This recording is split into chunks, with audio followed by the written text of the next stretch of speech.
we're in the zone where ahead of the US general election, we tend to see liquidity pick up. Janet Yellen tends to drain the Treasury, tend to drain the Treasury general account a bit because they've just taken the money in from tax season. We've got potential intervention. I was talking about this with Ovi and Mando earlier on Rect Vision. Chance that they intervene by selling dollars, that will bring dollars into the system. There's lots of liquidity, rate cuts, all of these things to come. So we're coming into the liquidity cycle. The seasonality of this in crypto tends to be strong into about August, September. Then it goes choppy because of election, because nobody knows where it's going to go, what it's going to mean, and then tends to resolve itself after the election with the extended banana zone. Real Vision founder and CEO Raoul Pal is still bullish on crypto asset prices in 2024 and beyond. In a recent video featuring Pal and Julian Bittel, head of macro research at Global Macro Investor, the duo discusses unfolding macro events and their impact on the crypto bull market. According to Pal, the banana zone, the period of every crypto bull market, when prices rise significantly, is still very much in play. Pal believes the full transition from macro and crypto spring to summer will occur between now and September, and crypto asset prices will make strong recoveries before the 3 months lapse. He is predicting a few more months of consolidation between September and November, which he says will be caused by market uncertainties regarding the outcome of the elections. However, after that, Pal envisions the full transition from summer to fall, which will be even greater for cryptocurrencies and the overall digital asset space. Andrew Coulson, do you think institutional participation in crypto will alter the characteristics of the banana zone, tempering or exaggerating the cycle extremes? Look, the larger crypto gets as a space, the larger the number of investors that need to come into it to increase it. It's a percentages game. So it's a $2.5 trillion space. If you bring in $250 billion, that's a 10% increase in net money in. Sure, it moves it. But that's the same as if it was a $250 billion space and you brought in $25 billion. So I don't think the institutions change it, but it does mean that there is general acceptance that this is an investable asset class, so it brings in more people. So I think it's not the institutional flows per se, but more people. Now, the question is do we get a blow off top at the end of this cycle? That is definitely possible. It just depends how the cycle plays out, what liquidity does, and if people lose their minds. It's animal spirits that creates a bubble. It's generally not the business cycle that does it. It generally decouples from a business cycle if there is a bubble at the end of it. And we just can't know. The one thing that may change the market somewhat is if when options start trading on the CBOE. We'll have to wait and see whether, or the CME or whatever, we'll have to wait and see what that does. My view is we have been consolidating for 3 months, and the work that Julian and I have done suggests that the next move is higher. Julian mentioned we're in macro summer environment, which I understand is an environment of rising growth and inflation. It's the rate of change of inflation. It's the second derivative is one thing you need to understand. However, I'm struggling to understand how this can be, as most countries, including the US, still has an ISM less than 50. So it's still shrinking, although improving. So no, I mean, if you look at over the last 6 months, and I would encourage you and everyone, as I say, we just published the latest MIT report an hour ago or so, and I talk a lot about unemployment and PMIs.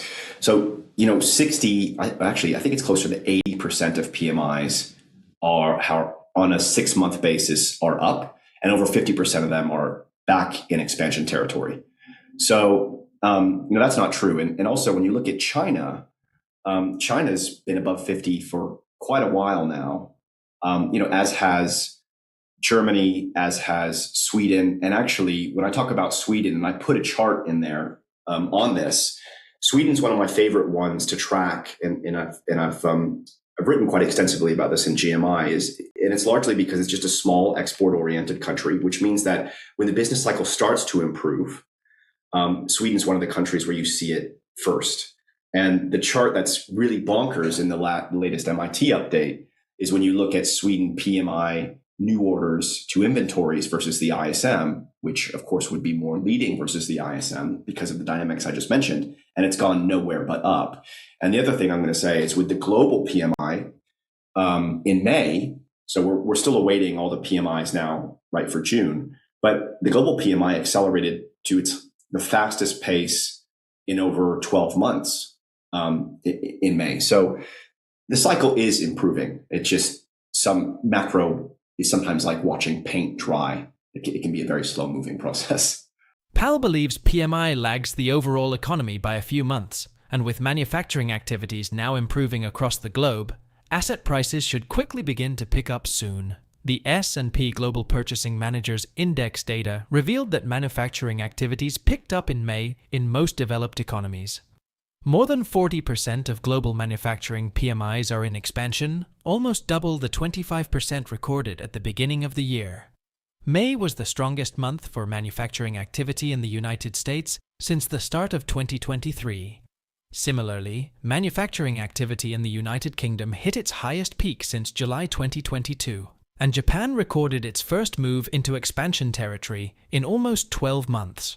Powell and Bittel believe this data will improve even further in June, showing that these economies remain quite resilient, despite the events of the past few years.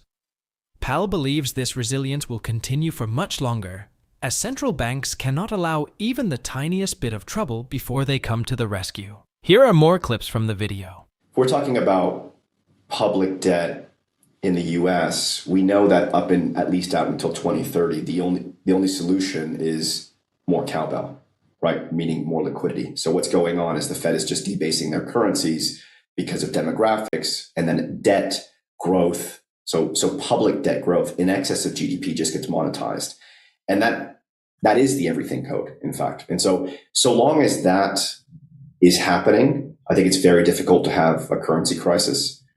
And then Raoul and I are of the view that post 2030, maybe it comes a little bit early, but then productivity starts to rise. That solves the trend rate of GDP. Then central banks can step back. And then debt levels should at least come down, I suspect. But I don't think there's a high probability for a currency crisis within the current setup. Raoul, what do you think? Well, a currency crisis of whom against what?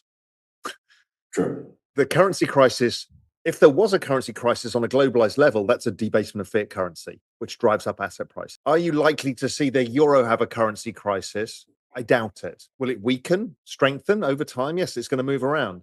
Is the US dollar going to have a currency crisis? Almost impossible because of the dollar shortage. So I don't see currency crisis. Yes, when you get to recession, you will see breakages like we're seeing with dollar yen. You can see it somewhere else. That's a dollar shortage issue. So I don't see that. In fact, anything currency related tends to be good for equities if it includes liquidity, as Julian said, more cowbell. If the odds of a recession increase for some reason, or the Fed are cutting rates, you're going to see more liquidity come into the system because they've been given the green light to do so. So these things are positive, not negative. I know everyone fears the recession word. Don't forget the last time around it happened, it was because of COVID. Yeah. Right before that, we haven't had a recession since 2008. And arguably, we wouldn't have had a recession if we didn't have COVID. So everyone remembers COVID, recession, stocks fell. In this environment, it's highly unlikely because we have the cowbell to debase the currency that pushes up asset prices. So the slower the economy is, the more the probability of more cowbell, more liquidity comes into the system. I don't believe that we will be looking for a recession in the next 2026 down cycle. So we will more likely to see withdrawal liquidity, and markets like the NASDAQ may be trading down 20%, which to me is a sideways market, as opposed to the down 30, down 40% that we saw in 2022, which was driven by this inflation pulse. So it's kind of a pause that refreshes that may go on for a year before the next leg higher, which gives me a probability that we may end up with a full bubble cycle going into 2030, but we'll have to wait and see.